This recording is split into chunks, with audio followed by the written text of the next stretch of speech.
Tumalabang Malacanang sa sinabi ni Vice President Sara Duterte na karapatan ng taong bayan na magpakita ng galit sa gobyerno.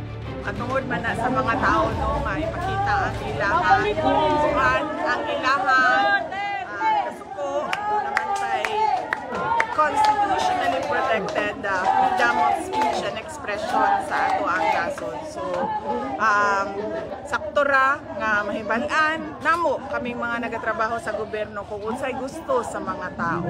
Bakit naman ngayon lang? Mas marami naman din pong nangyari nung panahon ng kanyang ama. So parang ang pag-encourage po ba niya na magalit ang tao, meron po ba itong link doon sa sinasabing destabilization? At pinapatungkulan palagi na ang taong bayan ay dapat nang kumilos laban sa gobyerno. Sabi pa ni Palace Press Officer Undersecretary Claire Castro, hindi dapat nagagaling sa pangalawang pinakamataas na opisyal ng bansa ang mga ganoong pahayag. Sinisikap pa ng GMA Integrated News na kunin ang sagot ng bise kaugnay niyan. Igan, mauna ka sa mga balita, mag-subscribe na sa GMA Integrated News sa YouTube para sa iba't ibang ulat sa ating bansa.